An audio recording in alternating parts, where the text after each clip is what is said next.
자, 오늘 민수기 35장 내용을 오늘 교제 나누면서 민수기는 다 마치는 걸로 하겠습니다.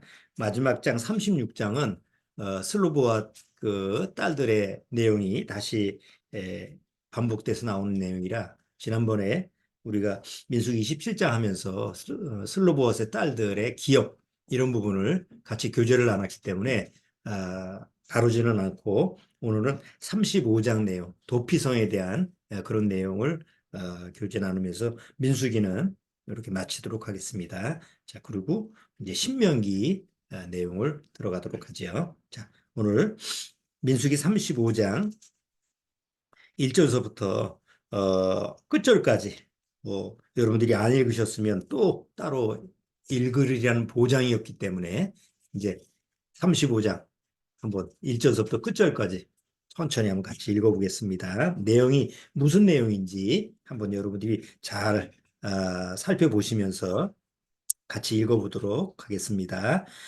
여호와께서 여리고 맞은편 요단강 모압 평지에서 모세에게 일러 가라사대 때 이스라엘 자손에게 명하여 그들의 얻은 기업에서 레인에게 거할 성읍들을 주게 하고 너희는 그 성읍 사면의 들을 레인들에게 주어서 성읍으로 그들의 거처가 되게 하고 들로는 그들의 가축과 물산과 짐승들을 둘 곳이 되게 할 것이라. 너희가 레인에게 줄 성읍들의 들은 성벽에서부터 밖으로 사면 2천 규빗이라. 성을 중앙에 두고 성밖 동편으로 2천 규빗, 남편으로 2천 규빗, 서편으로 2천 규빗, 북편으로 2천 규빗을 측량할지니 이는 그들의 성읍에 들이며 너희가 레인에게 줄 성읍은 살인자로 픽해야 할 도피성으로 6성읍이요 그 외에 42성읍이라. 너희가 레인에게 모두 48성읍을 주고 그들도 함께 주되 이스라엘 자손의 산업에서 레인에게 너희가 성읍을 줄 때 많이 얻은 자에게서는 많이 취하여 주고 적게 얻은 자에게서는 적게 취하여 줄 것이라.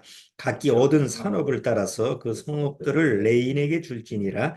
여호와께서 또 모세에게 일러 가라사대 때 이스라엘 자손에게 말하여 그들에게 이르라. 너희가 요단을 건너 가나안 땅에 들어가거든 너희를 위하여 성읍을 도피성으로 정하여 그릇 살인한 자로 그리로 피하게 하라.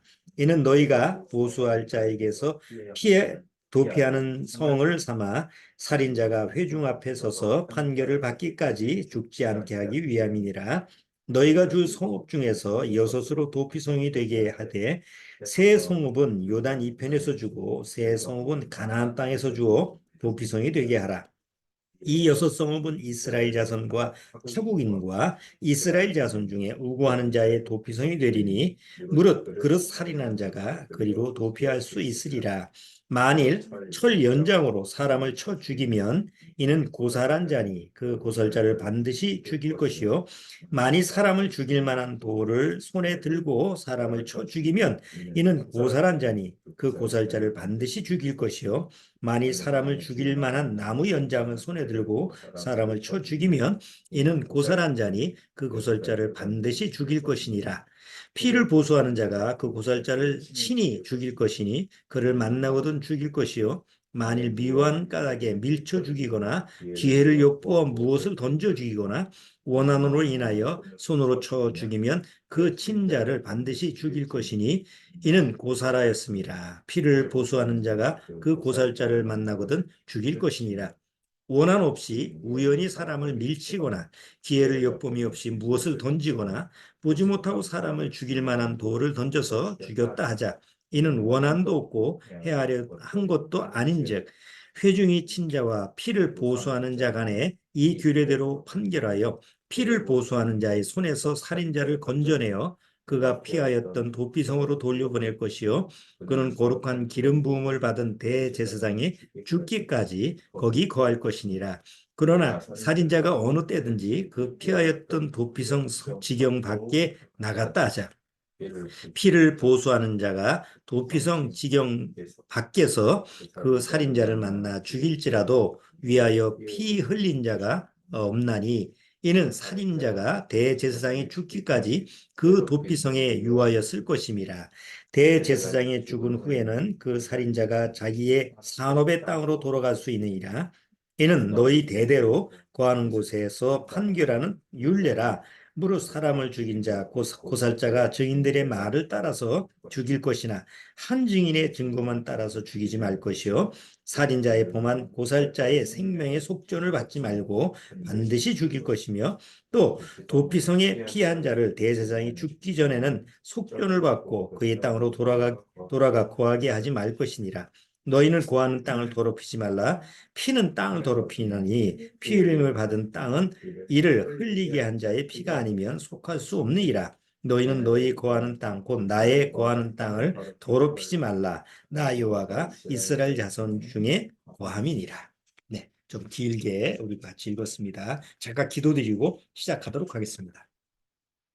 하나님 아버지 감사합니다. 오늘 또 이렇게 믿음의 식구들이 같이 말씀 앞에 모였습니다. 오늘도 귀한 주님의 말씀에 귀담아 듣게 하시고 이 마지막 때 주님의 진리의 말씀으로 말미암아 내 영혼이 항상 보호받을 수 있다는 사실에 감사할 수 있게 주님께서 인도하여 주옵소서.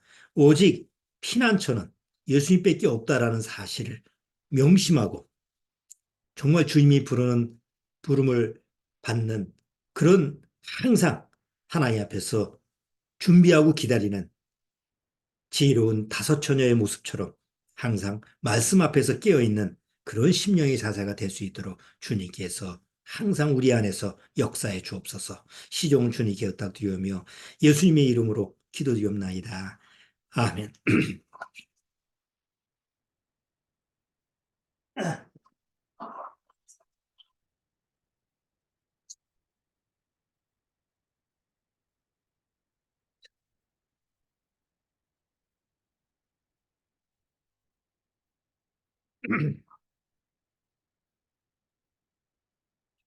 자, 오늘 민수기 35장 내용은 이스라엘 민족한테 주어지는 규례 중에서 도피성이라고 하는 규례 중이죠. 규례인데 이스라엘 민족의 그 가나안 땅에 들어가서 받을 기업의 땅 중에서 12지파가 다 이제 가나안 땅에 들어가면 그 거기에 있는 일곱 족속과 전쟁을 하게 됩니다.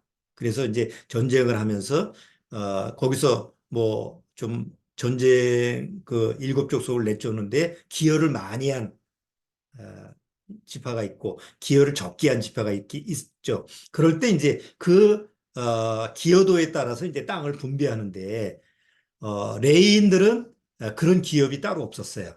그래서 가나안 땅에 들어가면 12지파가 레이 지파한테 48개의 성읍을 제공하게 돼 있어요. 그래서 48개의 성읍을 제공하고 그중에 6개의 성읍은 레인들이 도피성이라 하나님이 정한 도피성이라고 하는 성을 이제 만들어서 그 6개 성읍을 중심으로 해서 하나님이 여기 민수기 35장의 규례대로 어, 이제 죄인을 보호하는 고살자라고 그러죠. 고의적으로 살인을 저지른 사람이 아니고 우발적으로 어, 뭐 실수로 이렇게 다른 사람을 죽였을 경우에 보호를 받는 그런 안전장치가 바로 도피성이라고 하는 이런 안전장치예요.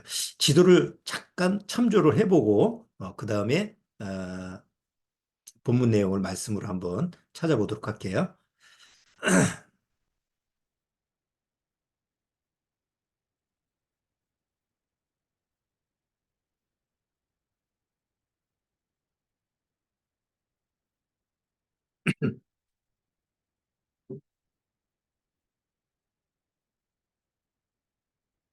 화면이 음, 연기 나오네. 지도를 켜고 공유하셔야 돼요. 음, 잠깐만. 그 공유 주지. 빨간 색깔로 보시고 가운데 빨간 색깔로 일중지를 하고 지도를 켜고 지도를 켜고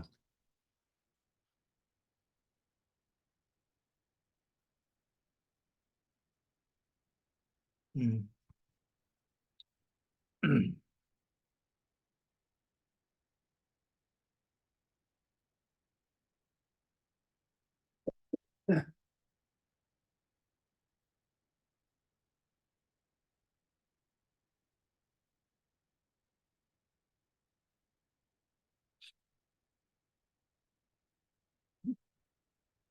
이런 게 자꾸 나오니.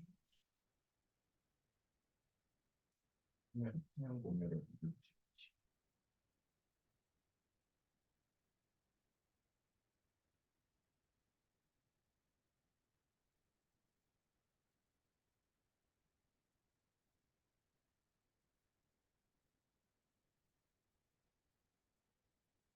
아까 고정시켜 놨는데 이게 또 그새 없어져가지고.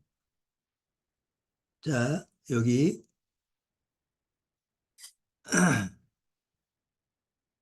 이 지도를 보시면 여기 48개가 48개의 성읍이 있죠. 뭐 다다다다 이렇게 있는데 다 이게 레인들이 머무는 성읍이에요. 12지파가 다 흩어져 있는데 여기 이제 요단강 건너편에는 두 지파 반이 있었죠. 그런데 레인들은 역할이 뭐냐면 이스라엘 민족을 하나님 앞에서 가르치는 역할, 그다음에 뭐 제사 드리는 그런 역할을 하잖아요. 그래서 그런 역할을 감당하기 위해서 레인들이 다 섞여 있어요. 각 지파별로 섞여 있는데 그 중에 6개 성읍을 도피성으로 정한 거예요. 그래서 도피성이 한 곳에 머물러 있는 게 아니라 저 위쪽에 보면 여기 빨간 여기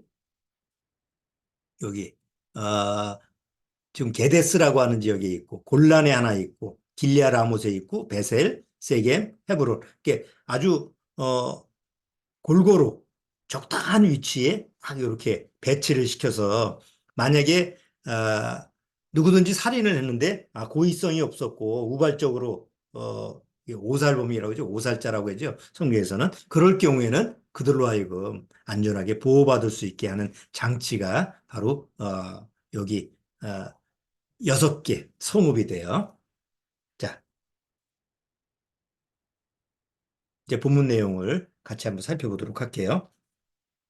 자, 근데 이런 도피성 이런 경우는 우리나라에서도 있었죠. 뭐 옛날 학교에서 여러분들이 그 역사 교과서에서 소도라고 하는 것을 아마 들어본 적이 있을 거예요. 시험 문제도 어, 고정적으로 나오는 거죠. 옛날 삼한시대, 우리 마한, 진한, 변한이라는 삼한시대에 소도라고 하는 하나의 신성시하는 신을 모시는 그런 장소가 있죠. 그래서 거기에는 이 이스라엘 민족의 이 규례처럼 어, 뭐 그릇살인한 자, 뭐 우발적으로 이런 사람들이 들어가는 게 아니라 어떤 범죄를 저질렀든 그 신인을 모시는 그 거룩한 성스러운 곳에 가면 다 보호를 받을 수 있는 장치예요. 근데 우리 성경에서 도피성은 어디예요? 누가 아무나 들어올 수 있나요? 범죄자가? 아니죠. 그 장소는 오직 내가 고의적으로 하지 않았는데 어떻게 하다 보니까 나 때문에 다른 사람이 피해를 입고 나 때문에 다른 사람이 죽었을 경우에 내가 거기로 도피성에 도망을 해서 거기 있으면 안전하게 보호를 받을 수 있는 이런 장치가 바로 도피성이라는 거예요. 그러니까 세상에서 말하는 그런 도피 장소, 뭐 어떤 신을 모시는 재단에서 범죄자라도 살인자라도 거기 안에 들어가면 보호받을 수 있는 아주 그런 거하고는 차원이 다른 거죠. 그래서 옛날 사마시대 이런 거 보면 그냥 일부러 거기 범죄를 저질러 놓고 그 신성한 도시에 가서 거기서 숨어 살다 보니까 완전히 거기는 도둑떼들이 들끓는 그런 사회적인 현상이 벌어진 거예요. 그럴 수밖에 없죠. 예? 고의적으로 살인을 저질러 놓고 그 안에 숨으면 그게 정상적인 그뭐 사회 시스템이 되겠어요? 그 이후에 보면 그리스, 로마, 뭐 이런 유럽 이제 이런 시대에서도 그런 장소가 있긴 해요. 그 신성시하는 그 재단 앞에서 범죄자들이 숨은 타치하지 못하게 하는 그 근래에 명동성당 우리나라의 명동성당에도 옛날 데모 막 하다가 도망가면 다 어디로 가요? 다 명동성당에 숨잖아요. 그리고 거기는 마치 무슨 신성시하는 그런 뭐 장소이기 때문에 경찰이 함부로 들어갈 수 없는 이런 장소가 우리가 세상에서도 그런 모습이 있는데 도피성이라고 하는 데는 그런 곳이 아니라는 거예요. 죄를 범했긴 범했는데 고의적으로 한 것이 아니고 뭐 우발적으로 이렇게 하는 좀 억울한 경우에 그들을 보호받을 수 있는 그런 장치가 바로 여기 민수기 35장에 나오는 도피성이라는 장소예요. 자, 요게 이제 법 제도화돼 가지고 이런 법이 나오는 게 그게 뭐예요? 과실치사라는 법이에요. 그래서 내가 고의적으로 뭐 교통법규 이제 교통을 이제 차로 운전하고 하는데 내가 고의적으로 사람을 친 게 아니라 뭐 사람이 그냥 확 들어와 가지고 내가 사람을 치게 됐어. 내가 고의성이 아니잖아요. 이건 쌍방간에 뭐 그 사람이 횡단보도를 갖지 않고 그냥 지나치니까. 그래도 나는 거기에 대한 책임이 있잖아요. 그래서 그런 걸 법적으로 제도화시킨 게 과실치사. 그래서 법령으로 뭐 2년 이하의 금고, 700만 원의 뭐 배상 이렇게 해서 과실치사하는 부분인데 그거 가지고 악용하는 경우 많죠. 일부러 죽여놓고 나서 나는 실수로 죽였다 뭐 이런 식으로 해서 또 법을 악용하는 뭐 드라마나 영화나 보면 그런 내용이 자주 나오잖아요. 자, 어쨌든 세상에 우리가 살아가다 보면 그 예기치 못한 일들이 많이 벌어지죠. 이제 그런데 그런 일에 대해서 어떻게 그것을 조치할 것이냐.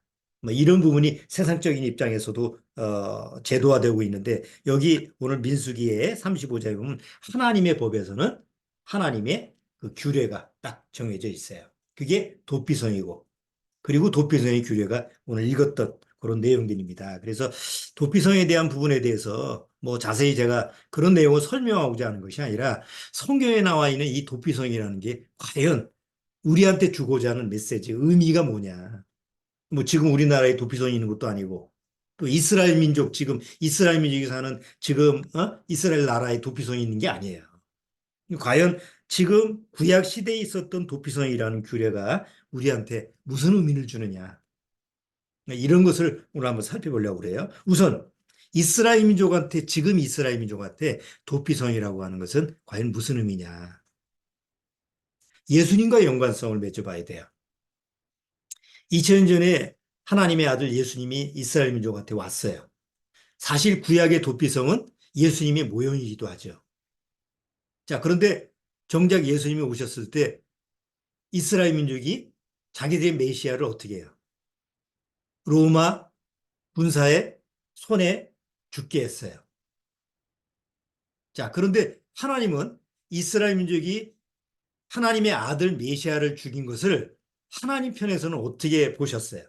아, 저것들이 내 아들을 어? 죽였구나. 아, 저런 고살범들. 그렇게 했어요?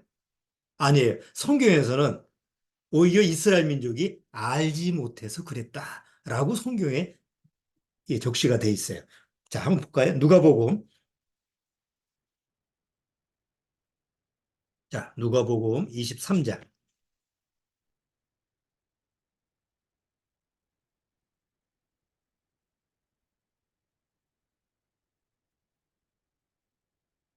자, 누가복음 23장.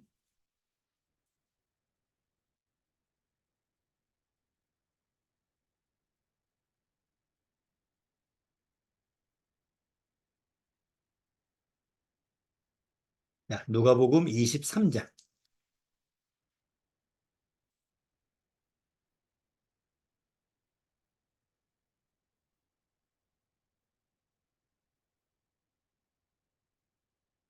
예수님께서 십자가에서 못 박혀서 매달리셨을 때 이제 예수님이 이제 마지막 7원이라고 하는데 그 중에 한 부분, 한 편의 말씀이 여기 있죠. 자, 누가복음 23장 32절에 또 다른 두 행악자도 사형을 받게 되어 예수와 함께 끌려가니라. 해골이라는 곳에 이르러 거기서 예수를 십자가에 못 박고 두 행악자도 그렇게 하니 하나는 우편에 하나는 좌편에 있더라. 자, 34절 같이 읽어보시죠. 이에 예수께서 가라사대 때 아버지여 저희를 사하여 주옵소서. 자기의 하는 것을 알지 못하느니라. 자, 이스라엘 민족이 예수님이 십자가에 못 박히게 내어주면서도 정작 이스라엘 민족들이 그게 자기네들이 뭔 일을 하는지 예수님을 죽이는 것을 그 무슨 의도로 하는지 안다고 그래요? 모른다고 해요? 모르는 거예요. 그러니까 알고 고의적으로 죽이는 게 아니고 저들이 알았다고 한다면 메시아를 그렇게 죽일 수가 없죠. 그 말도 성경에 있어요. 사도행전 3장. 사도행전 3장을 한번 보세요.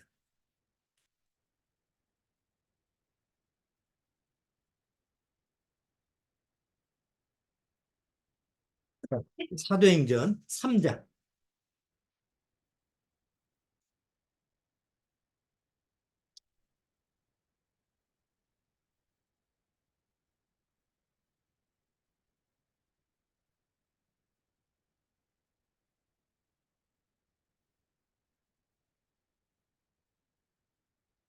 자, 3장 15절부터 보세요.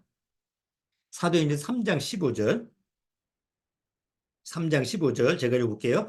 생명의 주를 죽였도다. 그러나 하나님이 죽은 자 가운데 살리셨으니 우리가 이 일의 증인으로다. 그 이름을 믿음으로 그 이름이 너희 보고 아는 이 사람을 성하게 하였느니 예수로 말미암아 난 믿음이 너희 모든 사람 앞에서 이같이 완전히 낫게 하였느니라. 형제들아 너희가 알지 못하여서 그리하였으며 너희 관원들도 그리한 줄 아노라. 뭐라고 했어요? 너희가 알았다고 하면 그러지 않았을 거다.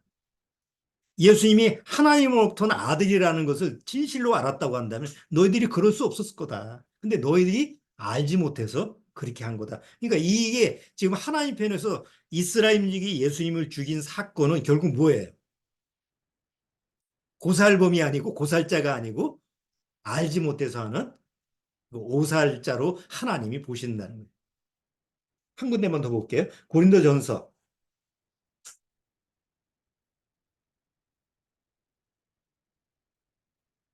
고린도전서 2장.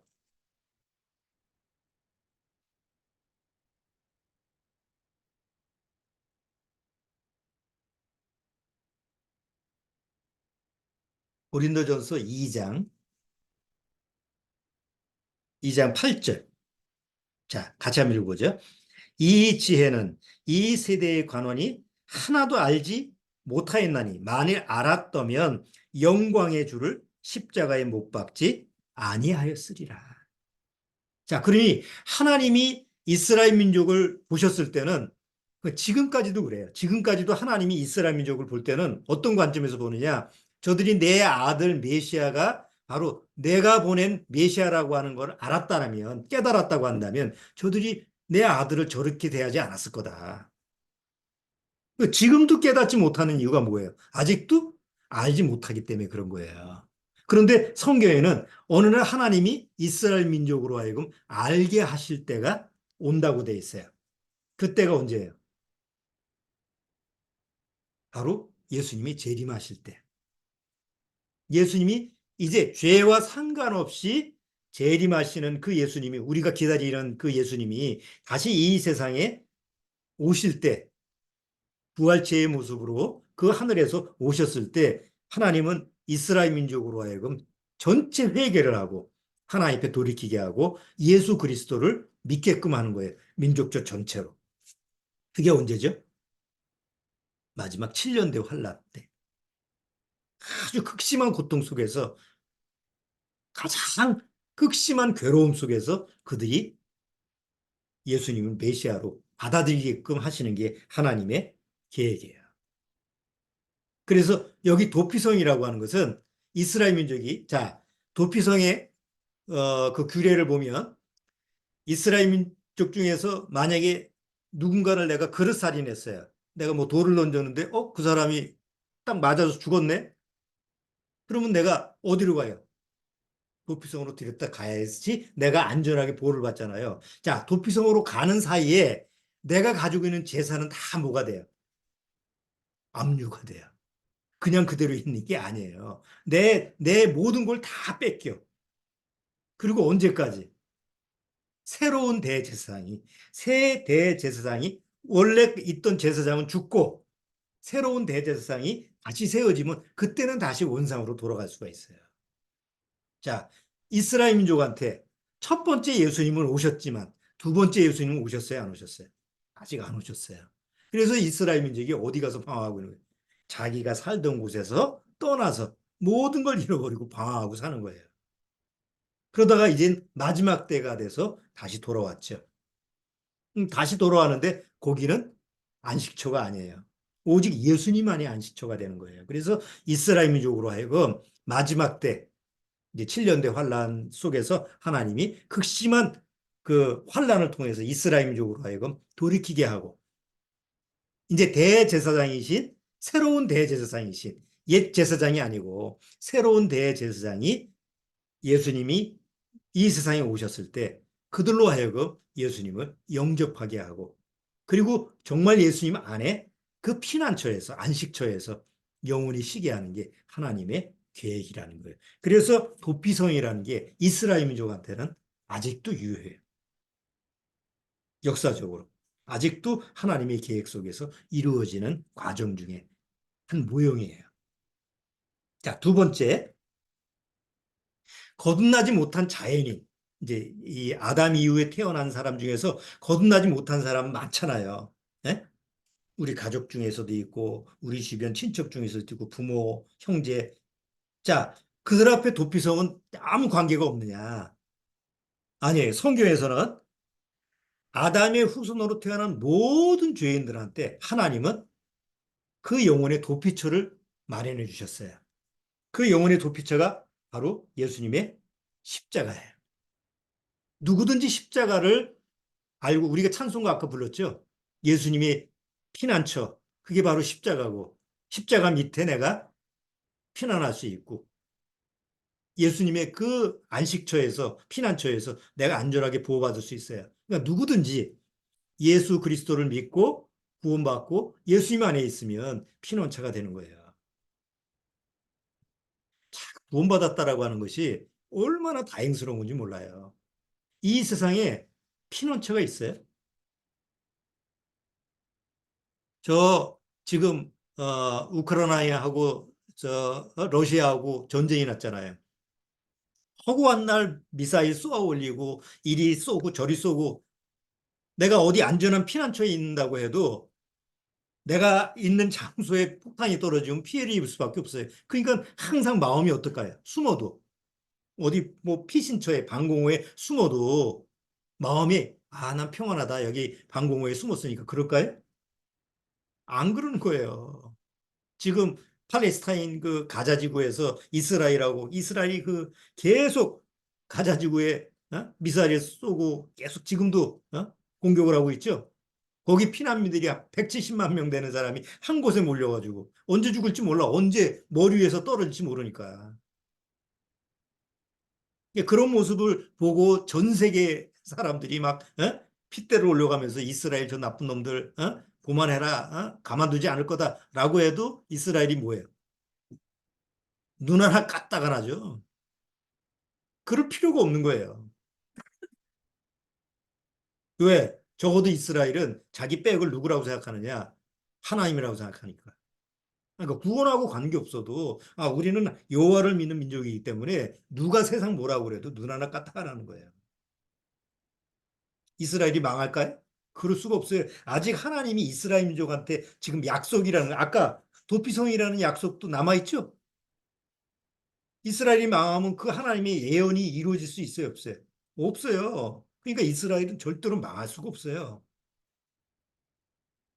우리나라처럼 뭐 어디 저 러시아가 좀 큰 소리하고 중국이 큰 소리하면 뭐 조금 움츠러들고 할 말 못하고 이런 연약한 그런 모습을 가지고 있는 게 아니라는 거예요. 자, 어쨌든 하나님은 아담 이후의 모든 사람들한테 도피성을 제공했어요. 아까 우리 민수기 35장에서 도피성이라는 게 이스라엘 민족한테만 주어진 게 아니죠. 아까 뭐라고 했어요?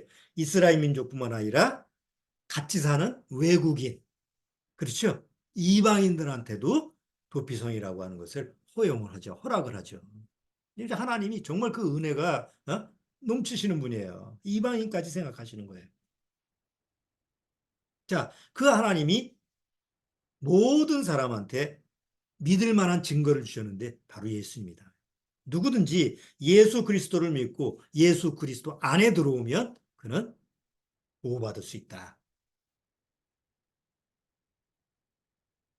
고린도 후서 한번 보세요. 고린도 후서 4장.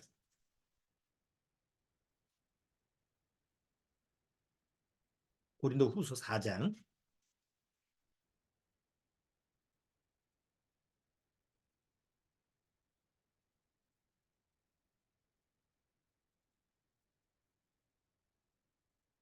자, 고린도후서 4장 10절 한번 보세요. 이 고린도후서 4장 10절은 우리말 성경이 번역을 잘한 것 같아요. 영어 성경에서는 뭐 이렇게 번역이 안 돼 있는데 이렇게 되지 않았는데 우리말 성경만 이렇게 번역을 했어요. 10절에 보면 우리가 항상 예수 뭐라 그러죠? 죽인 것을 몸에 짊어짐은 영어 성경에서는 그냥 예수 죽은 것을 이렇게 그래서 조금 예수님이 죽었다는 사실에 대해서 우리가 아는 거구나 이렇게 하는데 여기는 직접적으로 누가 죽인 거예요? 내가 죽인 거예요.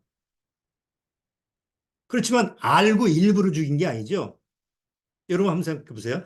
예수님은 우리보다 2000년 전에 십자가에 죽으신 분이에요. 그럼 나하고는 아무 상관이 없잖아요. 그런데 실제로 성경을 통해서 자세히 보면 예수님은 누구 죄 때문에 죽으셨어요? 내 죄 때문에 죽으신 거예요. 나는 그걸 모르는 것뿐이지 실상 예수님과 나하고는 관계가 있죠. 아니 예수님이 2000년 전에 나하고 아무 관계없이 죽으셨다고 한다면 나는 아무 상관이 없어요. 믿든 안 믿든 그건 관계가 없잖아요. 근데 성경대로 하면 예수님은 아담 이후에 모든 인류의 죄를 짊어지고 십자가에서 죽으셨죠. 그러니까 예수를 믿든 안 믿든 어떤 종교를 믿든 타 종교를 믿든 불신자든 관계없이 다 예수님은 그들의 죄를 위해서 십자가에 죽은 것만은 사실이에요. 문제는 그거를 내가 모르는 것뿐이죠. 그렇죠? 근데 어느 날 성경을 통해서 보니까 예수님이 내 죄까지도 짊어지고 죽으셨다고 그러네. 그러니까 2000년 전에 십자가에서 죽은 분이지만 내 죄도 같이 짊어지고 죽으셨기 때문에 결국은 그 예수님은 누가 죽인 것이 되냐? 내가 죽인 거하고 똑같아진다는 거예요. 고살자가 아니고 뭐예요? 나는 결국은 알지 못하고 예수님을 나 때문에 십자가에 죽인 분이 된 거죠. 그래서 요 10절은 아주 말 표현이 우리말 표현으로는 아주 적절하게 된 것 같아요. 우리가 항상 예수 죽은 것이 아니라 죽인 것을 몸에 짊어지면 왜? 나 때문에 예수님이 죽으셨으니까. 그러니까 이 사실을 몰랐을 때는 아직까지는 기회가 있는 거예요. 도피성이 있는 거예요. 그렇죠? 그 사실을 알면 언제든지 나 그 도피성에 가서 보호를 받으면 되니까. 아까 지도를 보면 6개 성읍이 도피성이잖아요. 근데 이 6개 성읍이 어디 산골짜기에 들어가 있지 않아요. 가장 큰 길, 그리고 모든 사람이 모두가 다 아는 그런 장소에 딱 돼 있다고 그래요. 그리고 도로도 매일같이 정비를 한대요. 도피성으로 가는 길은. 지금처럼 아스팔트가 돼 있지는 않잖아요. 그 당시에는. 그러니까 그 안에 가는 길이 뭔가 뭐 진흙덩이가 있다든가 아니면 가다가 뭐 문제가 생겼을 그런 것이 있을까 봐 매일 도로를 정비해요. 근데 가다가 보면 교차로가 있을 거 아니에요. 사거리, 뭐 삼거리, 어디 갈지 모르죠. 그래서 그 교차로인 그 장소마다 팻말을 써 붙인 거예요. 도피성 가는 길.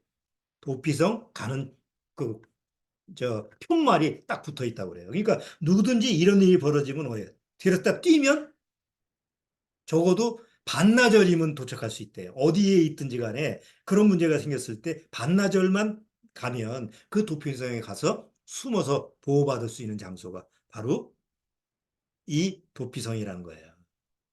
자, 지금은 내 마음만 열면 정말 예수님을 내 마음으로 나의 주로 마음으로 모신다고 한다면 바로 예수님의 그 피난처에 내가 안전하게 보호받을 수가 있는 거예요.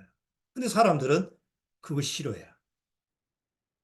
이 내용을 알면서도 내가 안 받아들이면 이건 이제 더 이상 오살범이 아니라 고살범이 되는 거예요. 일부러 믿질 않는 거니까. 그렇죠? 그래서 히브리서에 뭐라 그래요? 한 번 비침을 알고 성령의 그 경험을 하고 뭐 이런 걸 맛을 봤는데 타락한 자는 다시는 돌이킬 기회가 없다고 그러죠. 왜? 그는 고살범이니까. 예수를 일부러 안 믿는 사람이 되는 거니까. 그렇기 때문에 적어도 우리 가족들 한번 잘 생각해 보세요. 여러분들은 오랫동안 우리 모임 속에서 말씀을 듣고 복음을 듣고 예수 그리스도에 대한 사실을 듣고 무엇이 피난처다 이런 걸 들었잖아요. 아, 차라리 안 들었으면 그냥 난 모른다 치면 뭐 그 핑계가 되지만 이미 그 내용을 알고 들었으면서도 불구하고 내 마음에서 믿음과 화합이 되지 않는다고 한다면 그건 너무 끔찍한 일이에요. 나중에 하나님 앞에서 너는 모르고 그런 게 아니라 너는 알고 일부러 그런 거다. 차라리 모르는 게 더 나은 거죠. 그렇기 때문에 우리 모임 속에서 우리 구원받은 거듭난 가정 모임 속에서 적어도 여러분들의 구원에 대한 믿음에 대해서는 선택이 아니에요. 필수예요. 구원을 안 받으면 결국은 내가 고의적으로 예수님을 잡아 죽이는, 예수님을 고의적으로 죽이는 그런 죄 때문에 하나님 앞에서 끔찍한 형벌을 받는 수밖에 없는 거예요. 우리가 구원을 어떻게 받았어요? 전적인 하나님의 은혜로 받은 거 아니에요. 뭐 번호 뽑기 한 거 아니잖아요. 어저께 여기 저 대보름날 잔치가 있어가지고 관리소에서 식권하고 저 상품 당첨권을 줬어요. 번호를 받았어요. 26번이더라고. 그래서 이제 식권 받은 거 가지고 국수 하나 먹고 가려다가 나중에 상품권 번호 부른다고 그래가지고 그 추운 데서 혹시나 해서 거기서 번호 들고 기다리고 있었잖아. 여태까지 그런 거 된 적이 없었는데 그래도 혹시나 해서 뭐라도 받을까 해서 이제 거기 서서 이제 번호 부르는데 뭐 마지막까지 안 부르는 거예요. 맨 마지막에 그 6단짜리 롤 휴지 그 중에서 제일 큰 거 받는 사람들이 마지막 두 사람이 남았어요. 표 두 개가 나오지. 표 이제 마지막 두 표 남았습니다. 그래서 20이 나오더라고. 아이고 마지막에 걸린 거 봤더니 27번이래. 나는 26번인데. 아니 구원이라는 게 그렇게 번호 뽑기로 불러서 구원이라고 한다면 뭐 뽑힌 사람이야 뭐 좋아하지만 안 뽑힌 사람은 27번인 나는 추워 죽겠는데 거기서 너무나 실망스럽고 허무하잖아요. 아니 내 영혼 구원에 대해서 그렇게 하나님이 뽑기를 해주는 거냐고. 아니잖아요. 하나님의 은혜로 나를 하나님이 부르셔서 그 예수 그리스도라고 하는 그 피난처에 나를 보호받게 한 거잖아요. 번호 뽑기 한 게 아니라고. 하나님의 은혜로 내가 하나님의 거저 선물을 받은 거예요. 그 얼마나 안전해. 자,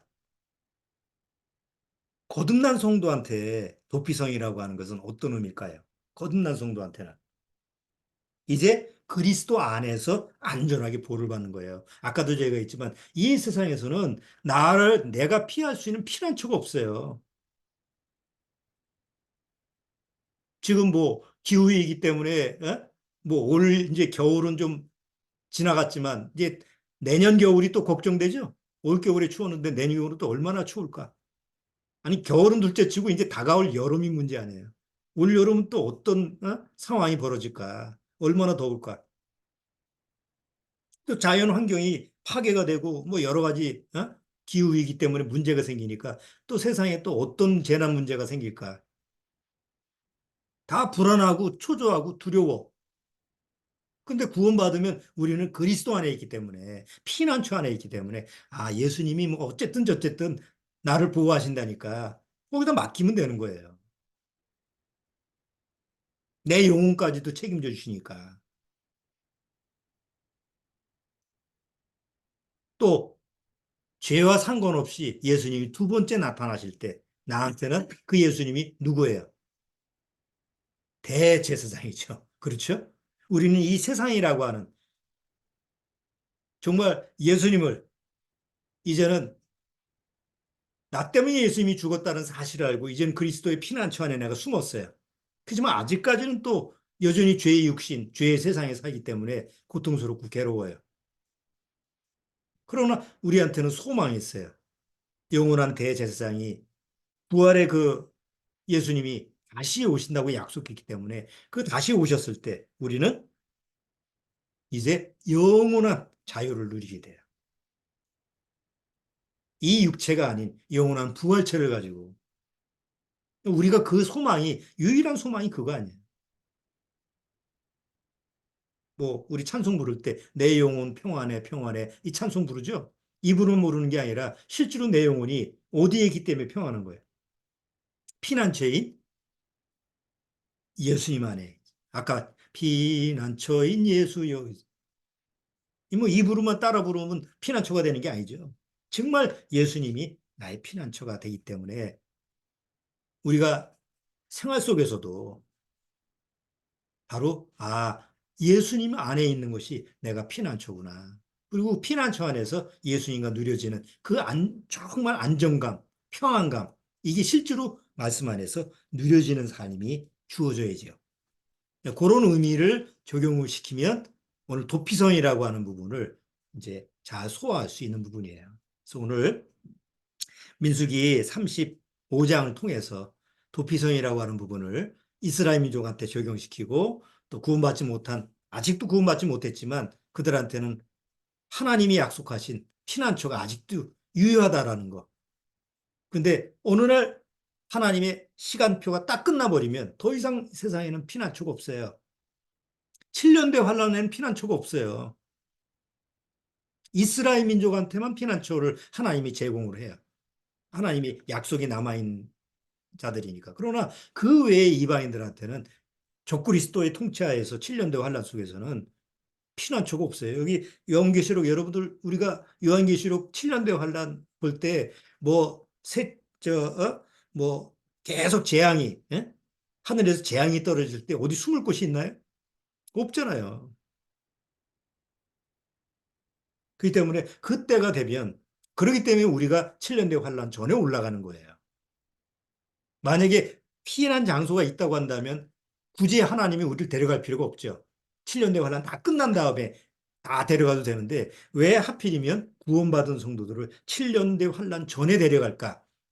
7년대 환란 속에서는 피난처가 없는 거예요. 다 하나님이 거두어 가셔서. 거기에 남아있는다라고 하는 것 자체는 그건 준지옥이에요. 그렇기 때문에 우리가 미리 하나님이 우리한테 주시고자 하는 그 피난처 안에서 항상 보호받을 수 있는 그런 믿음의 삶이 잘 이루어져야죠. 자, 한 군데만 보고 마칠게요. 히브리서 6장.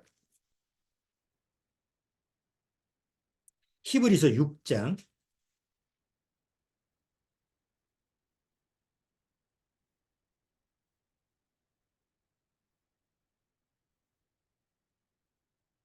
자, 히브리서 6장 18절.